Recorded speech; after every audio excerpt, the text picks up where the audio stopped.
Bismillahirrahmanirrahim. Assalamualaikum warahmatullahi wabarakatuh. Alhamdulillahirabbil alamin. Wassalatu wassalamu ala asyrafil anbiya'i wal mursalin wa ala alihi wa sahbihi ajma'in. Asyhadu an la ilaha illallah wahdahu la syarika lah. Wa asyhadu anna Muhammadan 'abduhu wa rasuluh. Kaum muslimin dan muslimat jamaah yang dimuliakan Allah Subhanahu wa taala. Alhamdulillah, segala puji bagi Allah yang senantiasa mencurahkan nikmat dan karunia-Nya kepada kita. Atas nikmat dan karunia-Nya kita bisa berkumpul di masjid yang penuh berkah ini guna mempelajari bagian dari agama kita. Salawat dan salam semoga dan anugerah kepada Allah Subhanahu wa taala kepada Nabi kita Muhammad sallallahu alaihi wasallam. Allahumma shalli ala Muhammad. Kaum muslimin dan muslimat yang dimuliakan Allah Subhanahu wa taala, kita masuk kepada bab yang ke-8 dari kitab Al-Fiqh Al-Muyassar fi Dhaw'il Kitab wa Sunnah, yaitu pembahasan tentang tayammum. Apa yang dimaksud dengan tayammum? Tayammum secara bahasa al-qasd. Al-qasd itu artinya adalah kesengajaan. Kesengajaan. Secara syarak, huwa mashul wajhi wal yadaini bis-sa'id at-tayyib ala wajhin makhsusin ta'abbudan lillahi ta'ala, yaitu menyapukan tanah yang baik kepada wajah dan kedua tangan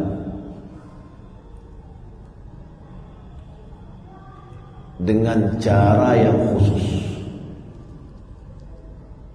sebagai bentuk penghambaan diri atau beribadah kepada Allah.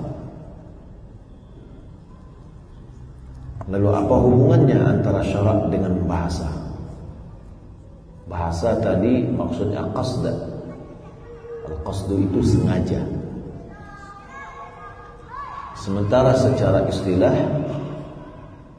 yaitu menyapukan tanah yang baik ke wajah dan kedua tangan dalam bentuk atau cara yang khusus sebagai ibadah kepada Allah. Hubungannya adalah adanya kesengajaan kita memakai tanah.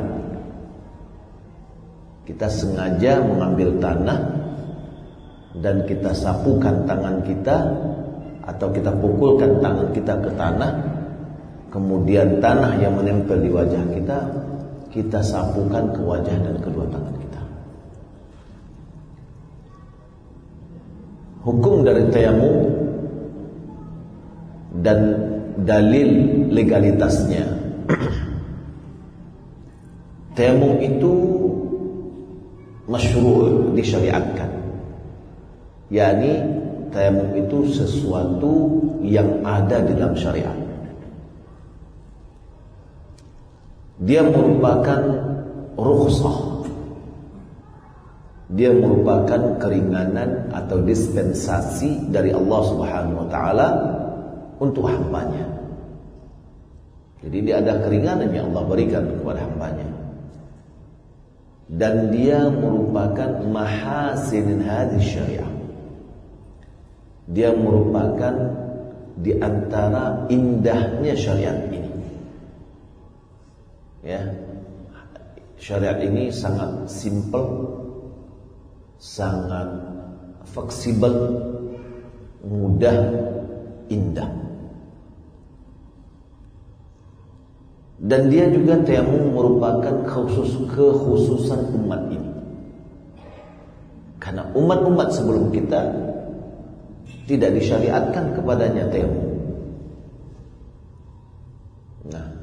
di kita disyariatkan sebagai solusi ketika kita mendapatkan kesulitan, maka ada solusinya, keringanan yang diberikan oleh Allah Subhanahu wa taala. Legalitasnya adalah firman Allah Subhanahu wa taala dalam surat Al-Maidah ayat 6. Kalau kita lihat surat Al-Maidah ayat 6 ini menggambarkan orang yang ingin mengerjakan sholat, maka seseorang itu ada dua kemungkinan. Dia punya hadas kecil atau dia punya hadas besar. Lalu alat bersuci ada dua. Hukum asalnya adalah air. Jika tidak ada air, baru diberikan pengganti, yaitu tanah.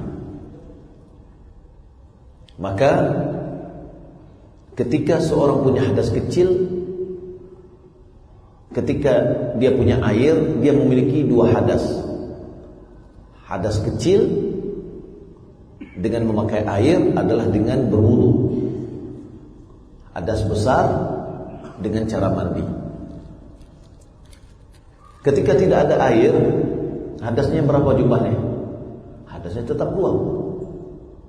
Hadas kecil, hadas besar. Ya, karena tidak ada air, maka kedua hadas ini dengan cara bertayamum. Sudah bisa paham ya? Oke, kita lihat firman Allah Subhanahu wa taala. Ya ayyuhalladzina amanu, hai orang-orang beriman, idza qumtum ila sholati, jika kalian ingin mengerjakan sholat. Sementara kita punya hadas kecil dan ingin mengerjakan sholat, maka faghsilu wujuhakum wa aydiyakum ila al-marafiq wamsahu bi ru'usikum arjulakum ila al-ka'bayn. Jika kalian ingin mengerjakan sholat, maka basuhlah wajahmu dan kedua tanganmu sampai ke siku. Sapulah kepalamu dan basuhlah kedua kakimu sampai ke mata kaki. Itu ketika hadas kecil dan ada air.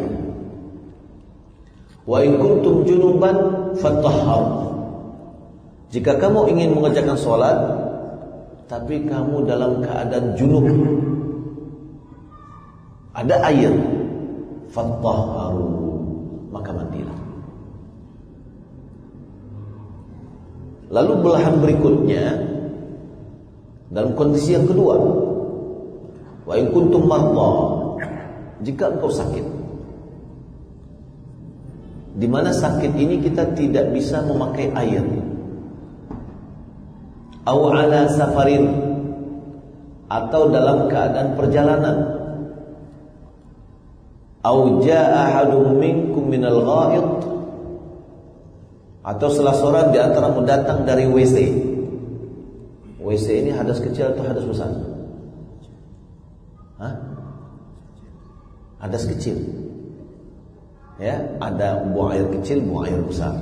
Kedua-duanya hadas kecil. Aula mastumun nisa, atau kamu menyentuh perempuan. Hadas kecil atau hadas besar? Hadas besar. Inilah kinayah terhadap jima, hubungan badan, yakni mengisyaratkan junub. Falam tajidu ma'an, kalian tidak mendapatkan air. Ya, sakit tidak mampu memakai air karena sakit. Dalam perjalanan tidak mendapatkan air. Dalam keadaan hadas kecil atau hadas besar tidak dapat air. Bagaimana caranya kita ingin sholat tapi kita tidak punya ada air? Maka fatayammamu sa'idan thayyiba, maka bertayamumlah dengan sa'id yang baik, ya, dengan tanah yang baik.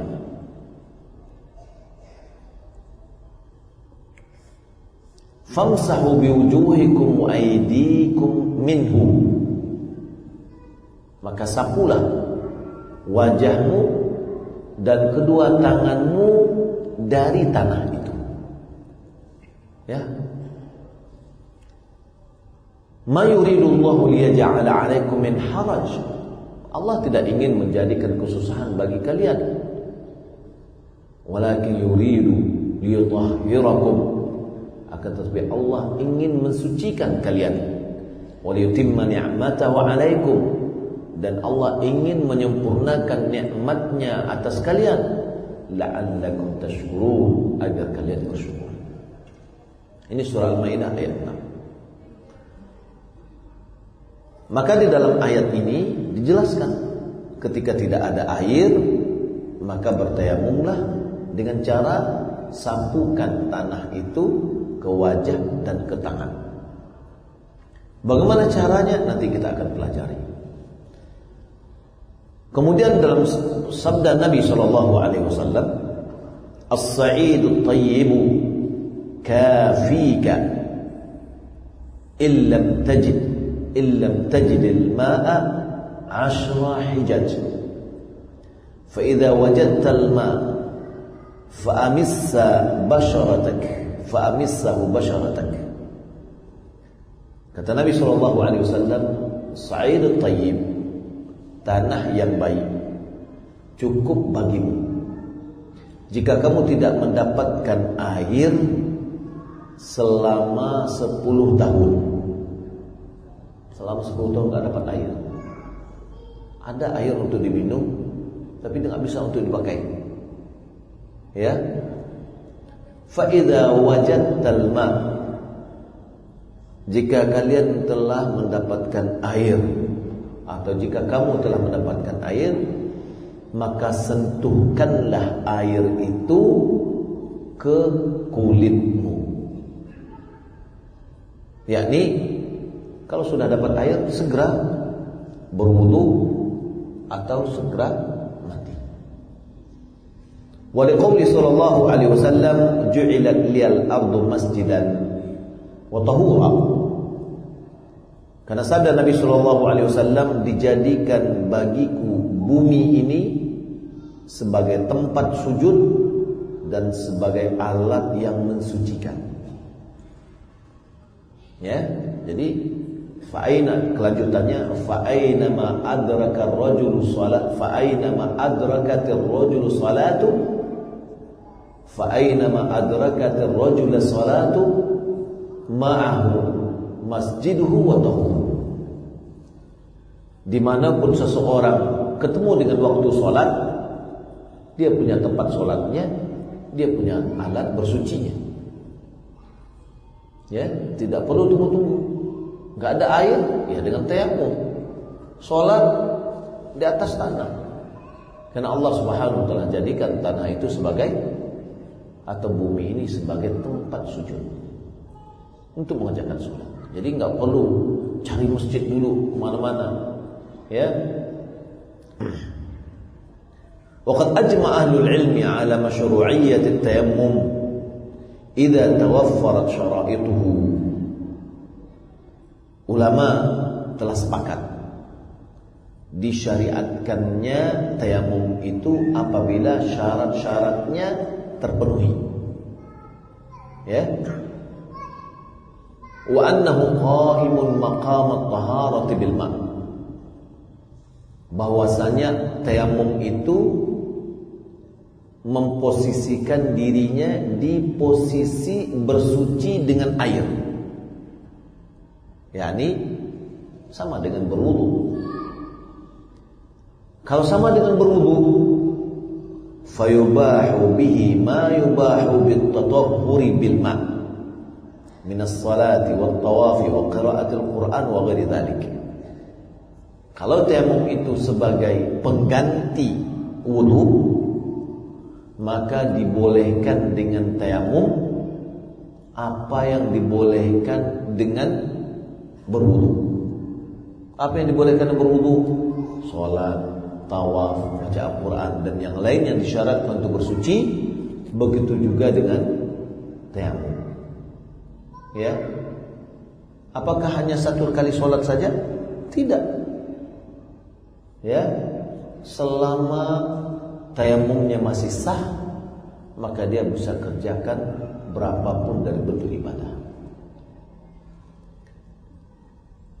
Wabidzalika tathbutu masyru'iyyat at-tayammum bi kitab as-sunnah wal ijma'. Dengan demikian kita mengetahui bahwa legalitas bertayamum itu telah ditetapkan berdasarkan kitab dan sunnah dan ijma' ulama.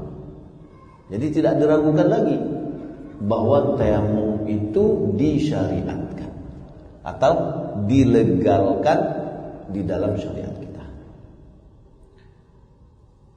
Permasalahan yang kedua, syurutut tayammum wal asbabul mubihatu lah, yaitu syarat-syarat bertayamum dan faktor-faktor yang membolehkan untuk bertayamum. Apa saja? Yubahu tayammum 'inda al-'ajzi an isti'malil ma'. Dibolehkan untuk bertayamum ketika tidak mampu memakai air. Tidak mampu memakai air. Disebabkan apa? Boleh jadi karena tidak mendapatkan air. Li faqdihi, kehilangan air. Berarti enggak dapat air. Aw li khawfi ad-darari min isti'malihi li maradin fil jism aw shiddati bardin. Atau disebabkan oleh kekhawatiran akan membahayakan dirinya jika dia memakai air. Kenapa? Mungkin karena dia punya sakit atau kondisi yang sangat dingin sekali.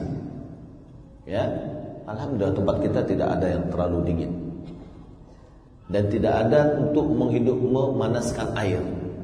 Kalau memakai air dingin bisa boleh jadi dia akan membahayakan dirinya, jatuh sakit dia. Maka boleh dia bertayamum. Berdasarkan hadis Imran bin Husain, sahabat Nabi, kata Nabi SAW, "Alaika bis-sa'id at-tayyib fa innahu yakfik." Lakukanlah, yaitu ambillah tanah yang baik, sesungguhnya itu sudah cukup bagimu. Ini kerjakan tayamum. Ya. Wasayati mazidu basdid lidzalika ba'da qalilin wa yasihhu tayammum bisyurut al-atiyah. Penjelasan ini akan berlanjut insyaallah lebih jelas dan tayamum akan menjadi sah dengan syarat-syarat berikut. Ada 5 syarat. Yang pertama niat. Yang pertama niat, yaitu niat kita memakai tayamum tadi dengan tanah tadi untuk membolehkan kita mengerjakan sholat. Itu niat kita.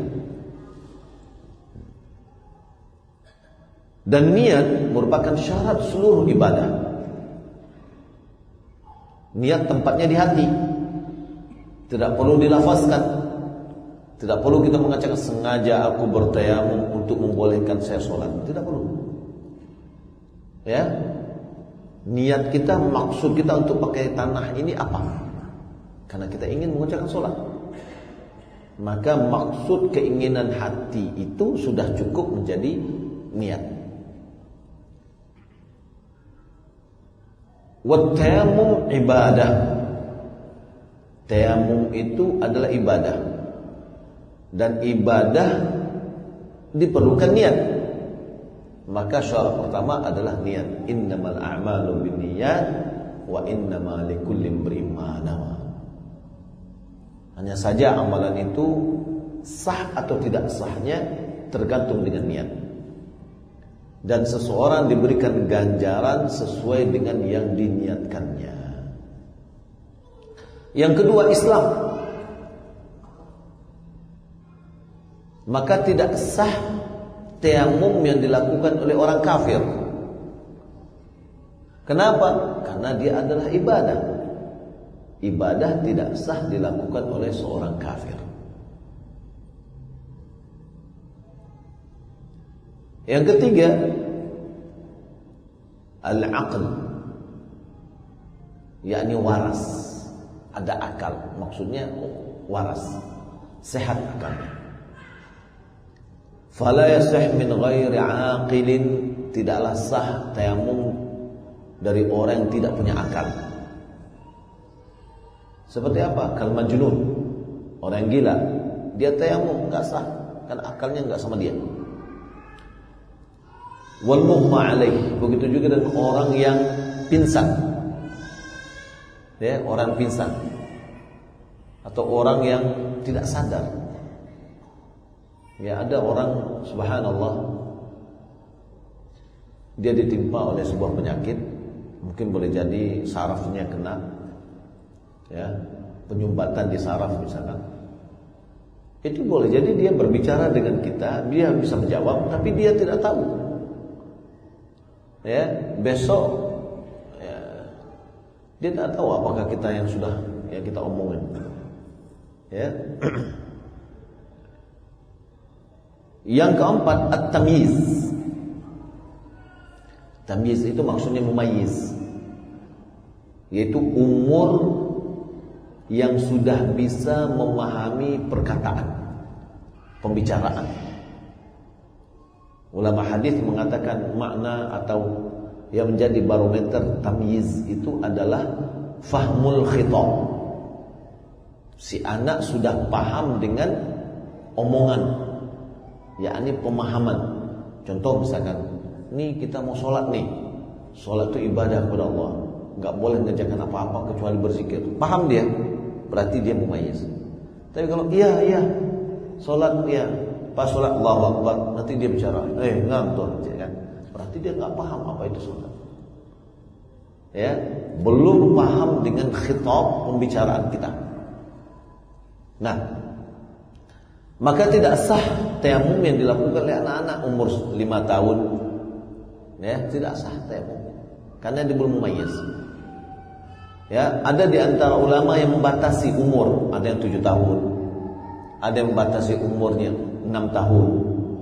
Ya, kalau dilihat kepada hadis tentang ajakan Nabi SAW atau perintah Nabi kepada para orang tua menyuruh anaknya berumur 7 tahun untuk mengerjakan sholat, maka pada umumnya ulama telah sepakat bahwasanya umur 7 tahun itu sudah mumayyiz, karena Nabi sudah menyuruh anak itu untuk mengerjakan sholat, ya, dan dia berarti sudah mumayyiz. Yang kelima, ta'adzul isti'malil ma', sulitnya memakai air atau tidak bisa memakai air. Imma li'adamihi, boleh jadi karena tidak ada air. Makna firman Allah, falam tajidu ma'an, kalian tidak mendapatkan air, fatayammamu sa'idan thayyiban, maka bertayamumlah dengan tanah yang baik. Sebagaimana juga dikatakan oleh Nabi SAW, inna as-sa'idat thayyib tahurul muslim, tanah yang baik itu adalah alat bersucinya orang muslim. Fa illam yajid al-ma' 10 sinin, walaupun mereka tidak mendapatkan air selama 10 tahun. Fa idza wajada al-ma' falyumissahu basharatahu fa inna dzalika khair. Apabila dia sudah menemukan air, maka hendaklah dia sapukan atau dia basuhkan, sentuhkan air ke kulitnya. Ya, dan itu adalah baik. Atau yang kedua, li khawfihi ad-darar bi isti'malihi, atau khawatir akan mendapatkan mudarat, bahaya apabila memakai air. Boleh jadi karena sakit. Kalau dia memakai air bertambah sakitnya, atau semakin lama sembuhnya jika memakai air. Ya. Nah, maka tidak boleh pakai, berarti dia bertayamum. Karena karena Allah Subhanahu wa taala berfirman, "In kuntum marda", jika kalian sakit. Dan berdasarkan hadis Sahibus Syajjah, orang yang luka kepalanya, ya, sekelompok sahabat Nabi pergi bersafar, salah satu di antaranya tertimpa oleh batu, akhirnya kepalanya bocor. Lantas junub dia malamnya, lalu dia mengatakan, apakah kalian menemukan saya ini boleh tidak memakai air? Ya, kata sahabatnya, enggak, engkau mampu memakai air. Akhirnya dia mandi, setelah mandi dia meninggal dunia. Apa kata Nabi? Setelah mereka pulang ke Madinah, mereka ceritakan itu, lalu Nabi menyikapinya dengan mengatakan, qatalu, mereka telah membunuh orang tadi. Qatalahumullah, semoga Allah membalas mereka. Halla sa'alu idza lam ya'lamu. Kenapa mereka tidak bertanya jika mereka tidak mengetahui? Innama syifa'ul 'ayyi.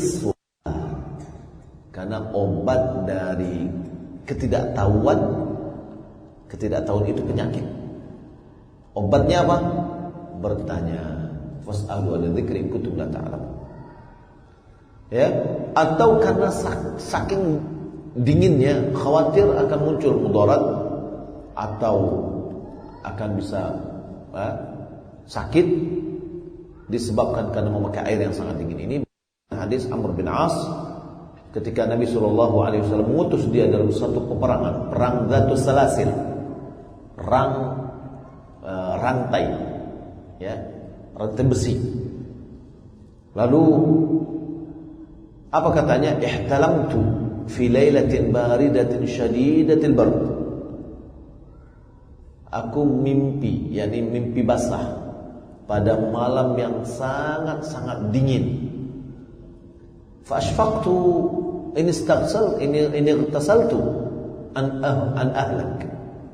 Aku khawatir jika aku mandi aku bisa mati. Fatayammamtu wa shallaitu bi ashabi salat as-subh.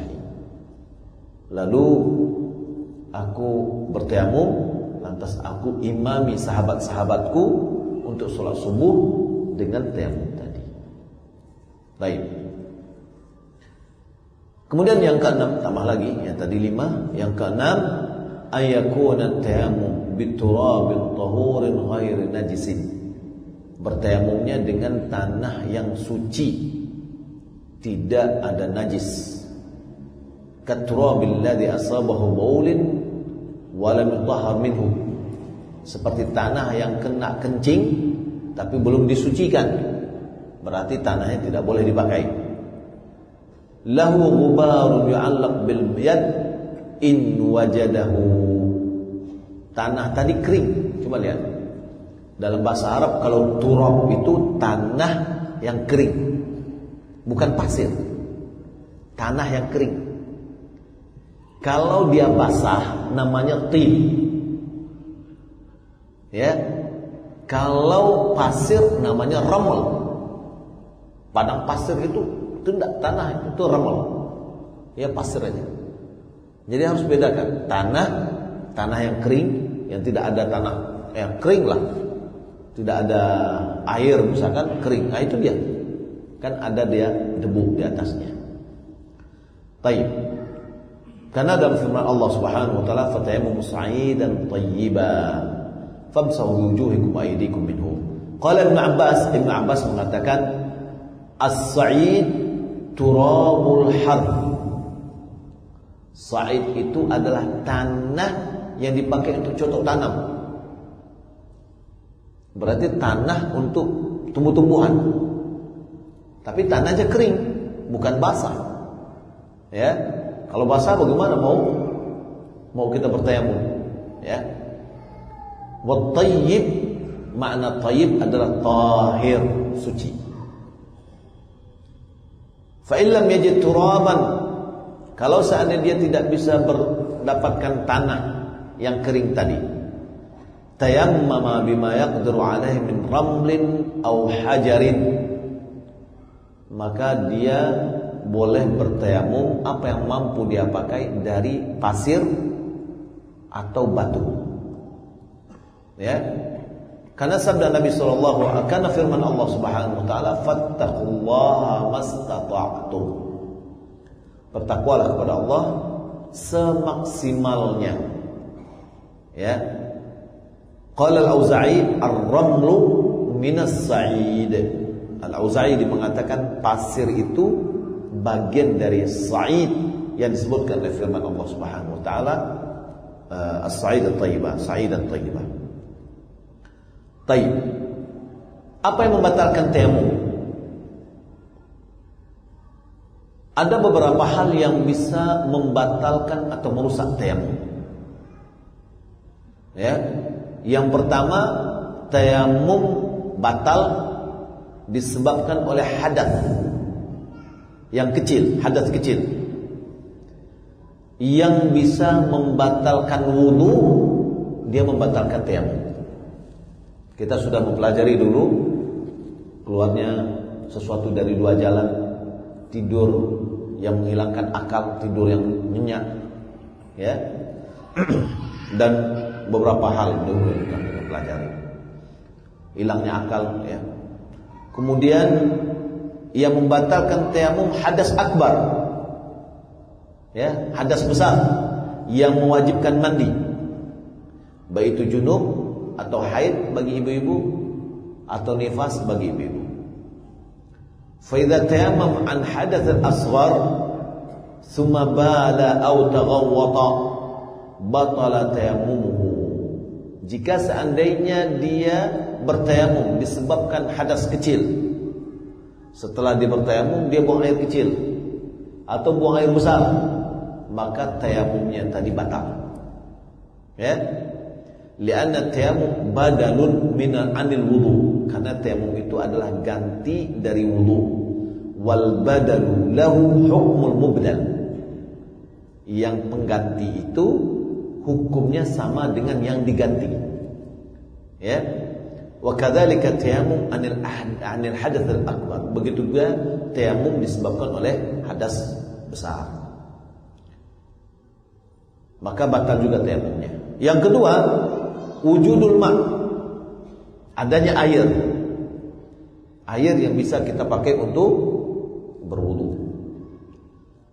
Idza kana tayamum li adamihi, jika seandainya tayamum itu faktornya karena tidak ada air, lalu dia bertayamum.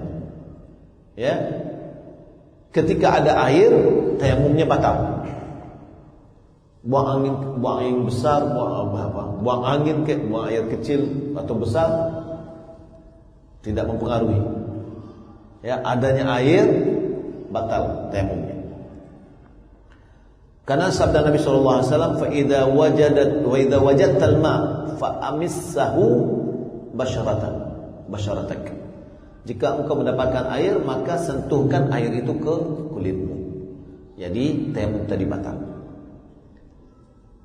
Yang ketiga, hilangnya penghalang atau hilangnya uzur yang menyebabkan kita memakai tayamum. Ya. Bukan karena gara-gara tidak ada air. Air ada segudang. Tapi ini berwudu gara-gara ini sakit. Ya. Ketika dia sudah sembuh dari sakitnya, maka batallah tayamumnya. Ya. Baik. Bagaimana cara bertayamum? Kita melihat terutama dari mazhab Syafi'i itu bertayamum itu sampai ke belakang. Ya, karena tangan. Juga kalau seandainya kita naik pesawat Garuda biasanya juga digambarkan. Ya, apalagi penerbangan yang jauh seperti ke Mekah, itu nanti ada praktek bagaimana cara bertayamum. Tapi itu atas mazhab Syafi'i, yaitu sampai ke siku. Tapi yang benarnya bagaimana? Cara bertayamum yang pertama dia niatkan. Ya, niatnya di hati bahwasanya dia akan bertayamum. Yang kedua dia baca bismillah. Ya, bismillah. Kemudian yang ketiga dia pukulkan kedua tangannya dengan satu kali pukulan ke tanah. Ya, dia pukulkan kedua tangannya. Kemudian dia tiup. Ya, dia tiup. Atau dia urai. Ya. Kemudian dia sapukan kedua tangannya ini ke wajah dia. Ya. dan kedua tangannya. Ya, wajah sekali, tangan kiri di punggung tangan kanan, tangan kanan di punggung tangan kiri, sampai ke pergelang tangan aja. Jadi kita pukulkan, kita tiup, lalu kita sapukan ke wajah kita, lalu langsung tangan kiri di atas tangan kanan dan tangan kanan di atas tangan kiri. Depannya mana? Udah selesai. Depannya pertama tadi kena. Ya. Berdasarkan hadis Ammar bin Yasir. Ya. Di dalamnya adalah at-tayammum darbatan lil wajhi wal kaffain. Hadis Ammar bin Yasir, tayammum itu sekali pukul untuk wajah dan kedua tangan. Berarti tidak dua kali pukul, satu kali pukul aja. Sekali, kemudian untuk wajah dan kedua tangan. Juga hadis Ammar yang lain, innama kana yakfika an tasna'a hakadha. Engkau cukup melakukan yang seperti ini. Fa daraba bi kaffihi darbatan 'alal ardh. Lalu Nabi memukulkan kedua kafnya, dipukulkan kafnya atau tangannya ke tanah. Thumma naqawaha, kemudian dia tiup atau dia uraikan tanahnya yang ada. Thumma masaha bihima, lalu dia sapukan kedua, ya, sapukan dengan keduanya. Dhahral kaffihi bishimalihi wa dhahru shimali bikaffihi, thumma masaha wajah bihima wajahahu. Kalau dalam dasar ini bahwasanya tangan dia sapukan tangan kirinya ke tangan kanannya, punggungnya, dan tangan kanannya ke punggung tangan kirinya. Ya, maka caranya adalah wajah dulu baru kedua tangan. Baik. Kalau di sini disebutkan secara lafaznya beliau sapukan tangannya dulu baru kemudian menyapu wajahnya. Tapi dari berdasarkan yang lain tidak, adalah wajah dulu baru kedua tangan. Baik. Ada lagi orang berpendapat bahwa tidak perlu ditiup atau diuraikan tanah. Mana ya? Dalilnya hadis ini juga. Ya, orang yang mengatakan tidak perlu ditiup, mereka beralasan Nabi itu meniup karena tidak ingin bertayamum, tapi dia hanya ingin mempraktekkan bagaimana caranya. Ya, karena dia tidak ingin bertayamum, maka dia uraikan. Maka dalam hal ini terjadi dua pendapat. Ya, bagi yang mau bertayamum, meniupnya boleh, bagi yang tidak mau meniupnya boleh juga. Ya, jadi demikian yang tentang tayamum, ya, bahwasanya kita sudah selesai, tidak perlu sampai ke ke siku.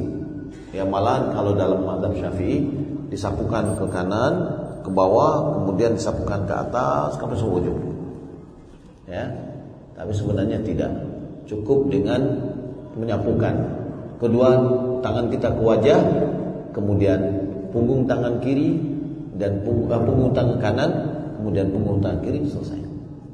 Ya, wallahu taala alam. Demikian yang dapat kita sampaikan. Insyaallah pertanyaan setelah sholat insyaallah taala, karena sudah masuk waktu. Sallallahu Muhammad wa ala alihi wa sahbihi ajma'in. Wassalamualaikum warahmatullahi wabarakatuh. Bismillahirrahmanirrahim. Assalamualaikum warahmatullahi wabarakatuh. Alhamdulillahirabbil alamin. Wassalatu wassalamu ala asyrafil anbiya'i wal mursalin wa ala alihi wa sahbihi ajma'in. Amma ba'd. Bapak Ibu dimuliakan Allah Subhanahu wa taala, kita masuk dalam sesi tanya jawab. Ada beberapa pertanyaan. Apakah sesudah kita mandi harus kembali berwudu atau bisa langsung sholat, Ustaz? berdasarkan dari firman Allah Subhanahu wa taala dalam surat Al-Maidah yang kita baca ayat 6 tadi, hai orang beriman, jika kamu ingin mengerjakan sholat, maka basuhlah wajahmu dan tanganmu sampai ke siku, sapulah kepalamu, basuhlah kakimu sampai ke mata kaki. Jika kamu junub, maka mandilah. Berarti setelah mandi boleh sholat. Karena hadas besar, ketika kita sudah menghilangkan hadas besar, ikut di situ hadas kecil. Selama kita mandi, tidak ada yang menjadikan kita hadas kecil. Maka oleh karena itu cara pelaksanaannya yang sempurna, di awal kita mau mandi sudah niatkan untuk bersuci atau mandi junub, kemudian kita cebok, kemudian berwudu dengan sempurna, ya seperti wudu kita untuk sholat, dan menyiramkan air ke seluruh tubuh kita. Dengan kita menyiramkan air ke seluruh tubuh kita, maka hilanglah hadas besar. Tapi kalau seandainya ketika kita mandi kita kencing, berarti hadas besar kita sudah hilang. Ketika hadas besar hilang, hadas kecil juga ikut. Tapi ketika kita bermandi, kita memunculkan hadas kecil lagi, maka harus dengan wudu. Tidak boleh misalkan ambo tekan ciang, siram le air ke badan kita. Enggak. Itu hadas besar sudah hilang. Sekarang yang muncul ada hadas kecil. Hadas kecil harus dengan wudu. Wudu harus dengan tertib. Ya. Nah, jadi ketika kita sempurnakan, maaf, sebelum kita mandi kita buang air besar dulu, buang air kecil dulu misalkan, kemudian kita cebok, kemudian kita berwudu dengan sempurna, kemudian kita mandi. Setelah itu nggak perlu lagi kita berwudu. Ya. Wallahu ta'ala. Bagaimana cara tukar tambah motor lama dengan baru sesuai syariat? Ya boleh. Pertama, motor tidak termasuk barang riba, maka boleh ditukar yang lama dengan baru, ditambah uangnya, ya, maka itu sudah sah.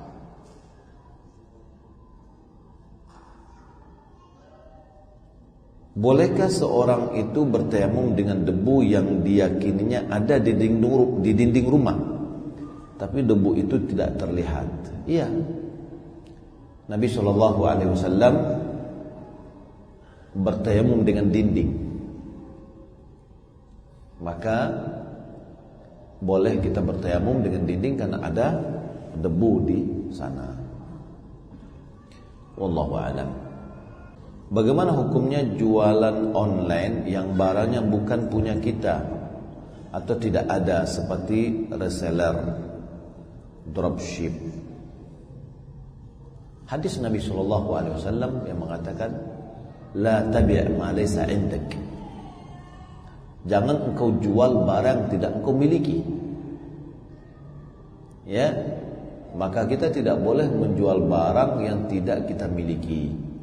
Bagaimana contohnya? Kita jual barang tidak ada, lalu kita minta ke tetangga dulu, ya, ada barang, barang harganya sekian. Iyalah kalau gitu. Tunggu sebentar ya, ambut calik ke gudang dulu, gudang kironya di tetangga. Itu tidak boleh, karena dia barang tidak dia miliki, ya, kecuali kalau seandainya dia adalah wakil resmi, diizinkan untuk menjual kembali. Jika diizinkan untuk menjual kembali, dia berarti sudah ada wikalahnya, sudah ada taukil, penguasaannya, maka berarti dia sama posisinya dengan yang memiliki barang, ya, baik itu namanya reseller atau dropship, asalkan dia sudah ada akad dengan si pemilik harta atau barang yang akan dijual. Wallahu a'lam. Bagaimana cara wudu ketika kita mempunyai luka di tangan kanan perban, sedangkan tangan kiri tangan kiri dalam keadaan baik? Ya bisa. Kalau seandainya kita berwudu pakai tangan kiri, basuh wajah, kemudian yang perbannya, yang bagian yang tersingkap kita basuh, bagian yang tertutup oleh perban kita sapukan air di atasnya. Ya. Lalu yang di sini bagaimana? Kalau di sininya terpakai, ya sudah, dia bisa pakai keran kan? Dia tidak mesti digosok, karena gosok hukumnya sunat. Jika kita dalam perjalanan menggunakan kereta lebih dari 10 jam, kereta ini apa maksudnya? Kereta sepeda motor, kereta api, atau mobil. Ya, saya tidak tahu nih pertanyaan datang dari mana. Kalau dari Melayu berarti ini mobil ini. Dan di dalam kereta hanya ada air untuk toilet kecil, yang mana dikhawatirkan kalau berwudu di WC kereta, berarti kereta api ya, malah akan terkena bekas najis. Apakah kita dibolehkan untuk bertayamum? Nabi berwudu itu 1 mud wudunya. 1 mud itu kalau bahasa mudnya begini. Sampai dalam riwayat dikatakan 2/3 mud. Kalau dibuat dengan liternya, 1 mud itu kurang lebih 0,75 liter. Ya, bisa dikatakan dengan 3 gelas air mineral. Itu sudah bisa berwudu. Ya. Kalau kita mungkin baru kumur-kumur, 1 gelas kumur, gelas kedua kumur-kumur, itu boros. Ya. Nah, kita bisa bertayamum, kita bisa berwudu dengan air yang kita miliki. Kan gampang, kita bisa beli sekarang ini. 1 botol itu sudah cukup kita untuk berwudu. Tapi kalau memang tidak ada air yang di dalam juga tidak mencukupi, air yang kita miliki nggak ada, mau beli air juga tidak ada. Kalau yang ada hanya pembawaan kita untuk minum, kalau kita minum ini kehausan, maka bertayamum. Tayamum dengan apa? Dengan dinding kereta. Ya, bisa. Insyaallah taala. Apakah boleh bertayamum di dalam pesawat dalam perjalanan sementara memiliki sebotol air mineral? Nah, tadi sudah bisa lah. Kalau saya alhamdulillah setiap perjalanan pergi umrah atau ke Arab Saudi tetap saya berwudu. Ya, berwudu. Lalu bagaimana cara berwudunya? Kaki kan susah. Kalau di toiletnya pesawat Saudia itu ada air, ke WC-nya itu ada curun air, ada kucuran air, bisa kita basuh kaki di situ. Tapi tempat kayak nggak bisa, malahan diwanti-wanti jangan pakai air, ya, bertayamum aja. Jadi kita bisa berwudu tapi dengan menyapu kaos kita. Maka berwuduklah sebelum kita memakai kaos kaki, sebagaimana yang sudah kita pelajari sebelumnya. Maka wajah kita basuh, kedua tangan kita basuh, kepala kita sapu, kaki kita sapu di atas kaos kita. Jadi nggak perlu dibasahi. Jika saya terlambat pada sholat sir, tapi imam masih bersedekap pada rakaat pertama, namun saya yakin bahwa sebentar lagi akan ruku, apakah saya bertakbiratul ihram kemudian membaca doa iftitah dulu, atau setelah takbiratul ihram langsung baca al-fatihah? Baca al-fatihah langsung, karena doa iftitah hukumnya sunat, adapun al-fatihah hukumnya rukun, harus kita lakukan. Tapi kalau belum selesai kita baca Al-Fatihah, imam sudah ruku, ya sudah kita ruku bersama imam. Karena Nabi menyuruh wa idza ka'a farka'u. Apabila imam ruku maka rukulah. Ini pertanyaannya panjang nih. Kami berdua sholat isya berjamaah. Kebiasaan di sini walaupun jamaahnya cuma 2 imam dan makmum tidak sejajar. Ketika imam sujud rakaat ketiga mau masuk rakaat keempat, beliau lama tidak takbir perpindahan. Kemudian saya bangun dari sujud karena terdengar suara gerakan kaki imam, dan imam dalam kondisi tasyahud. Kemudian kami mengucapkan subhanallah.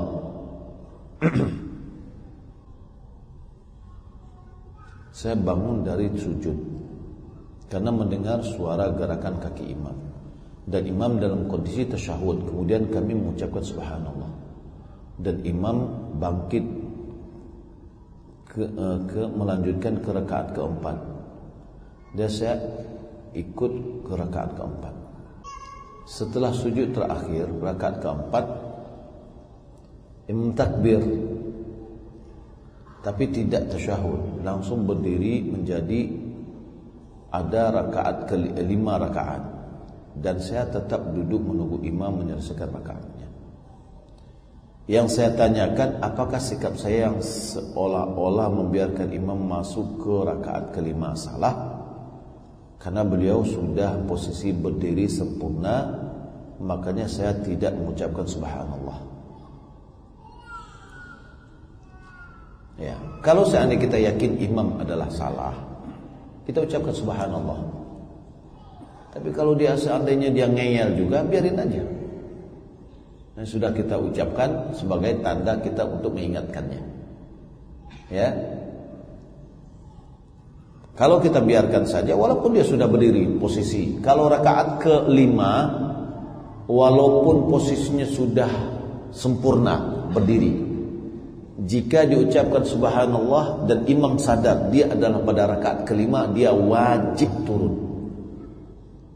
Karena kalau dia tetap bersekuku di atas, berarti yakin dia telah menambah sholat menjadi 5 rakaat. Yang tidak boleh turun itu adalah ketika sudah masuk ke rakaat ketiga, sudah berdiri sempurna, lupa untuk tasyahud pertama, lalu dia berdiri sempurna. Nah, pada saat itu dia tidak turun lagi, karena dia sudah masuk ke rakaat berikutnya. Adapun rakaat ke-5 adalah rakaat batil. Ya. Kalau kita sudah mengingatkan imam tidak juga turun, ya sudah, sikap tadi sudah benar. Bahwasanya makmum yang tahu itu adalah rakaat ke-5, dia tetap duduk saja sampai menunggu imam sampai tasyahud. Apakah sikap saya yang tetap duduk sedangkan imam melaksanakan 1 rakaat lagi diperbolehkan syariat? Enggak diperbolehkan. Kalau kita naik, kita tahu itu ada rakaat ke-5, batal sholat kita. Ya, bagaimana hukum sholat kami, sah atau tidak? Ya, sholat yang bertanya sah. Sholat imam jika dia memang keliru, kemudian dia salam, setelah salam ingatkan bahwasanya bapak sholatnya 5 rakaat. Hal itu terjadi pada zaman Nabi, sama Nabi sendiri sholat 5 rakaat. Ya, setelah selesai baru diingatkan Nabi sholatnya 5 rakaat. Lalu setelah diingatkan Nabi sujud sahwi setelah salam. Ya, taruhlah misalkan begini, imam keliru, dia sujud lama, sujud pertama dari 1 rakaat misalkan lama dia, lalu dia berdiri, dia anggap sujud dia pertama itu sujud kedua, lalu dia berdiri di subhanallah kan, bingung pasti imam, ini di subhanallah kan apa, tasyahud pertama atau duduk antara 2 sujud atau apa? Ya, lalu bagaimana caranya? Ya, apakah kita sebutkan atau kita memboikot imam? Ya, tentu tidak. Biarkan selesai. Ya, kalau seperti kita subhanallah kan, duduk dia, kita subhanallah lagi, berdiri lagi dia. Karena dia tidak tahu dia seharusnya harus duduk tasyahud dan duduk antara dua sujud. Ya. Setelah salam kita sampaikan, tadi baru sekali sujud. Berarti ada dua yang hilang. Sujud yang kedua dan duduk antara dua sujud. Lalu bagaimana kondisi itu? Rakaat yang sujudnya kurang menjadi batal. Menjadi batal rakaatnya. Berarti kalau sholatnya 4 rakaat, berarti baru dia mengerjakan 3 rakaat. Dia tambah 1 rakaat lagi. Ya, kemudian dia salam dari rakaat tambahannya itu, kemudian baru sujud sahwi 2 kali. Dijelaskan. Ya, karena kalau seandainya kita jelaskan dalam sholat, batal sholat kita, karena kita nggak boleh ngobrol. Ya, nggak boleh ngomong. Jadi dibiarkan sampai selesai. Sebagaimana para sahabat juga ketika Nabi lupa, ya, karena mereka nggak tahu apakah terjadi perubahan, pemendekan atau yang lainnya, kan tidak tahu. Maka mereka ngikuti aja. Setelah sholat baru terjadi dialog. Ya, nah, jadi seperti itu bisa kita lakukan insyaallah taala. Wallahu taala alam. Ana bawa bayi 1 tahun pergi pengajian. Bolehkah anak sholat sendiri di belakang sedangkan orang sedang sholat berjamaah? Anak takut jika ikut sholat berjamaah anak tidak bisa dipantau, bisa diculik atau hilang. Kalau digendong ketika sholat dia tidak betah. Kalau seandainya kekhawatirannya seperti itu, ya boleh. Karena wanita tidak dituntut untuk sholat berjamaah. Ya dituntut sholat berjamaah itu laki-laki. Tapi dia ketinggalan keutamaan.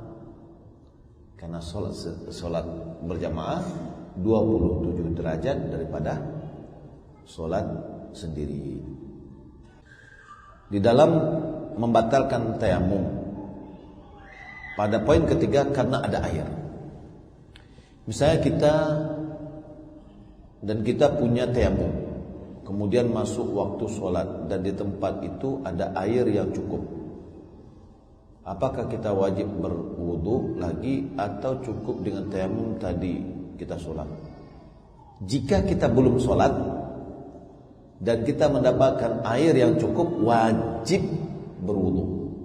Wajib berwudu. Karena otomatis tayamumnya batal. Otomatis. Karena ada air. Tapi kalau seandainya dia sudah sholat tadinya, ya, kemudian dia dapat air, tidak perlu lagi untuk mengulangi sholatnya. Sebagaimana terjadi pada 2 orang, sebagai hadis Nabi, yang kedua-duanya bertayamum karena tidak ada air. Kemudian kedua-duanya sholat. Kemudian turun hujan, dapat air dia. Yang satu dia tidak mengulang sholatnya, yang satu mengulang sholatnya. Nabi mengatakan kepada orang yang mengulang sholatnya, laka ajran, engkau memiliki 2 pahala. Kepada yang tidak mengulang sholat, asabta sunnah, engkau telah tepat mengerjakan sunnah. Ya, nah jadi kalau seandainya belum sholat, harus kita berwudu lagi, karena tayamum kita sudah batal. Kalau tetap kita bersekuku untuk mengerjakan sholat, berarti kita sholat tanpa bersuci. Ya, wallahu a'lam. Bagaimana hukumnya istri berprofesi seorang bidan dan mengobati seorang non mahram, Ustaz? Terkadang harus disentuh karena ingin mengobati pasien. Kalau seandainya dia jadi dokter gimana? Nah, ini kan bidan nih pertanyaannya. Kalau dia jadi dokter, ada nggak hukum yang berbeda antara dokter dengan bidan? Sama. Kalau seandainya seorang perempuan mengobati laki-laki yang bukan mahramnya dan dia harus memeriksa, harus menyentuh, sudah itu bagian dari darurat. Wad darurah tuqaddar biqadriha. Kedaruratan itu diukur sesuai dengan kebutuhan. Ya. Jadi apa yang perlu dia Yang tangannya di sini yang sakit, ya dia nih yang di sini yang disentuh, bukan tangannya cek lain yang disentuh ya. Ya. Baik. Jadi sama, bidan, perawat, dokter, ya, sama.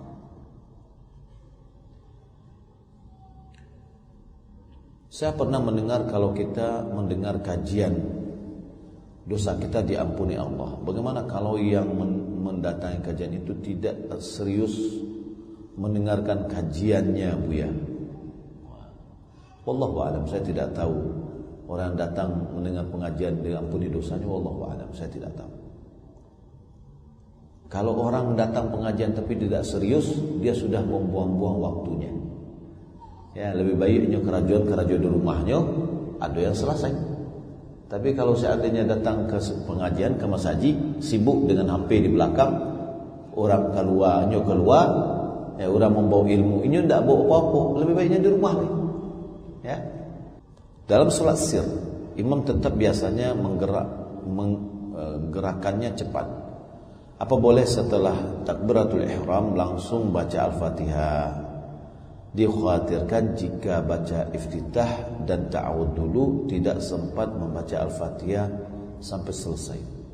Wah, ini perlu dipertanya ini. Apakah imamnya memang cepat kilat atau makmumnya membaca paling lambat? Maka perlu ada dicepatkan bacaan sedikit. Ya. Iftitah ada beberapa. Ya, modelnya ada yang pendek. Allahu akbar kabira walhamdulillahi katsira wa subhanallah bukratan wa asila, selesai. Itu satu riwayat. Ya, tidak disambung dengan wajah tu wajhi lillazi fatara samawati wal ardh. Itu riwayat yang lain lagi. Ya, kalau seandainya kita misalkan Allahumma ba'id baini wa baina khataaya itu jauh panjang, maka cari yang pendek. Boleh. Kita berta'awudz, a'udzubillahi minasyaitonir rajim, bismillahirrahmanirrahim, baca Al-Fatihah. Ya. Wallahu a'lam.